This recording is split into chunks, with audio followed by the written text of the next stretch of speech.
Thank you for your company this Sunday morning. Well, we are all hoping this year will be better than the last two. And in some good news, there is a whole lot to look forward to, from royals to entertainment to politics, if that is the kind of thing that floats your boat. We're counting down the biggest events to come in 2022 with our panel of experts. Good morning to you all, guys. Let's start with the royals and the Daily Mirror's Russell Myers. Good morning, Russell. A huge year ahead for the Queen. Oh, good morning, Sophie. Well, isn't it? I mean, it's been quite a tumultuous year for the royal family. Of course, the Queen had to say goodbye to her beloved husband of 73 years, Prince Philip, back in April. Certainly there's been some rumblings on with the Duke and Duchess of Sussex. Prince Andrew saga has been rumbling on, but there's definitely an awful lot to look forward to. We've got the Platinum Jubilee celebrations throughout the whole year. Kate and William turn 40, Kate in just a few days' time. And of course, I think those celebrations will give the whole royal family, and indeed the country and the Commonwealth, a much-needed lift that I think everyone needs after a pretty tough couple of years. Yeah, wonderful boost. Let's head into the world of entertainment. Sam Rubin is in Los Angeles. Good morning, Sam. Award shows are in the spotlight in 2022. Indeed they are, Sophie. We're looking forward to the return of the red carpet. Particularly music fans can plan on the return of the Grammy Awards. That's scheduled for later this month at the end of January. Then come the salutes to movies. There is no Golden Globe Award scheduled for 2022. That has nothing to do with the pandemic, but rather problems with the Hollywood Foreign Press. The Critics' Choice Awards, though, will fill the spotlight there. Critics' Choice Awards will air live in Australia and all around the world. Nominations have already been announced. Looking forward to the Screen Actors Guild Awards, and of course at the end of March, the Oscars. And can the Oscars reclaim an audience? We'll see. The movies of 2021 looking to be honored in 2022. So do you reckon this is the year the Golden Globes will officially be cancelled?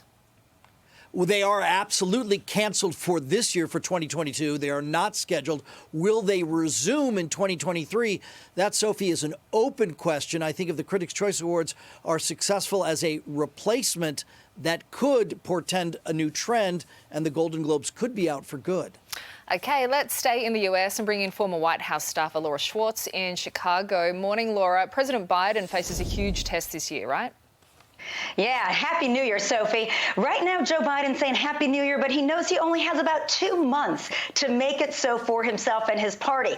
They've got a lot of work to do. The press has been really hard. They have not gotten their message out as the Biden-Harris administration, and they're facing big midterm elections, which means one of the houses in the Senate, the House itself, or I'm sorry, the House and the Senate, the House could go Republican, which will make it extremely hard for Biden to get anything done past this November, especially leading up to what he would like to see as a re-election. So in the next 2 months, the Democrats have got to stop their infighting, get some work done, reach across the aisle. It can be done, but it's going to take Joe Biden sitting people down and saying, listen, everybody, we're all going to have to give a little. We've got a couple of months to make it happen. We got to do it. Otherwise, it's pretty much a lost battle. What about Donald Trump? He's been a little quiet in recent months. Are we going to hear him officially run for 2024?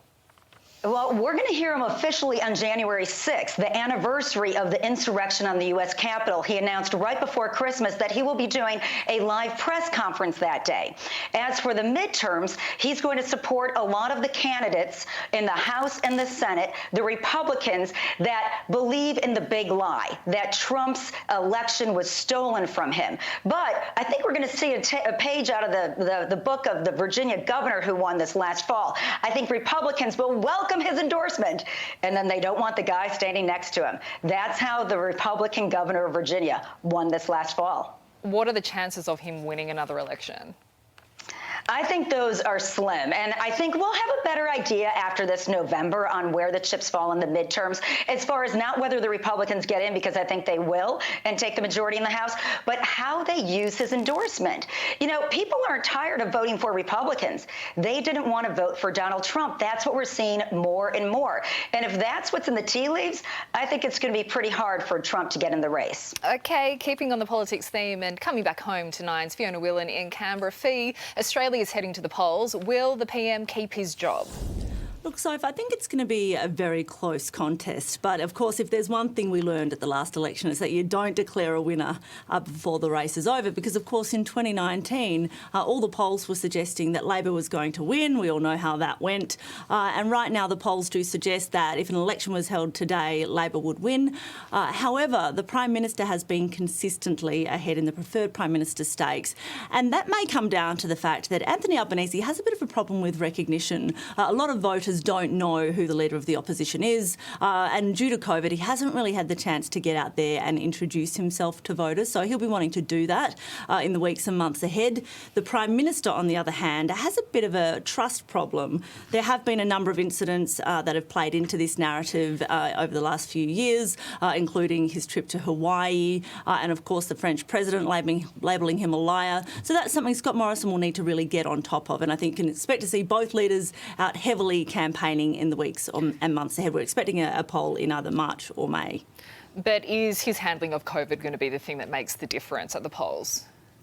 I mean, I guess we'll have to wait and see. I think COVID will play a part in it. I think that's something that he'll want to show he has under control before Australians cast their votes. And I think that, in my opinion, I think the election's more likely to be held in May so that COVID is hopefully in the rearview mirror by then and he can show that it's all under control. And I think that's a large part of why he's so determined for all the states to remain open so the economy can remain on track and people can get out of their houses and, you know, enjoy life. So I think, yes, I think it will play a part. Whether or not it's the thing is a question for voters, really. OK, Fee, thank you. Infectious diseases expert Professor Sanjaya Senanayake is also in Canberra for us. Professor, will this be the year we say goodbye finally to that pesky virus?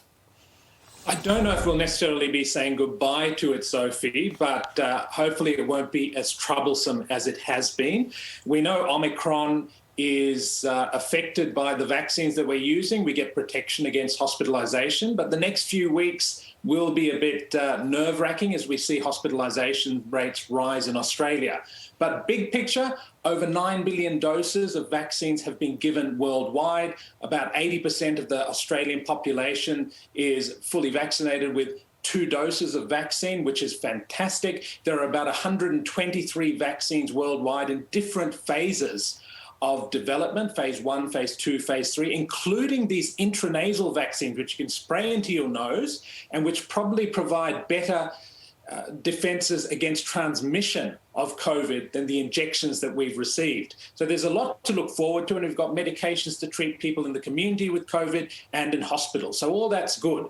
But the caveat is here. There are some parts of the world where only 3% of the population's fully vaccinated. And in those areas, the vaccine can circulate, the vaccine can replicate, the vaccine can mutate and turn into a new variant. And with global travel the way it is, it will permeate throughout the world. And it could lead to healthcare systems collapsing, much like an English batting lineup. And for Laura in America, that's really bad. So the real big picture here is for governments to focus on global vaccine equity. Otherwise, everything we've done in our own backyard won't mean much at all. Yep, the poor Poms are really struggling at the moment, aren't they? Also, Sanjay, all eyes are on the numbers in New South Wales. At the moment, they're almost quadrupling every week. Are we going to see 100,000 cases a day in January, do you think? And do you think that is a worry given how many of us are fully vaccinated? Look, I don't necessarily know if we'll see 100,000. Part of that may be is that we just won't be able to detect all the cases because there are so many out there. But what will become more important rather than the total number of cases is the hospitalisation numbers, because we know Omicron is less virulent. We know that people with 2 doses of vaccine, and particularly with a booster, are protected against hospitalisation to a large extent. So focusing on those hospitalisation numbers will be the key rather than the total numbers in the community. I just want to head quickly back to Russell. A quiet year ahead for Harry and Meghan, or are we going to hear more from them? Well, I mean, anything can happen with those two, to be honest. I mean, they pop up every now and then, and the world is lapping it up. I mean, they've probably had a bit of a stop-start couple of years since they decided to leave the royal family. But hopefully Spotify and Netflix will be getting their money's worth, because they haven't seen too much bang for their buck at the moment. But let's wait and see what happens. Awesome. Thank you so much for your time, everyone. Have a great new year. Plenty more to come this year.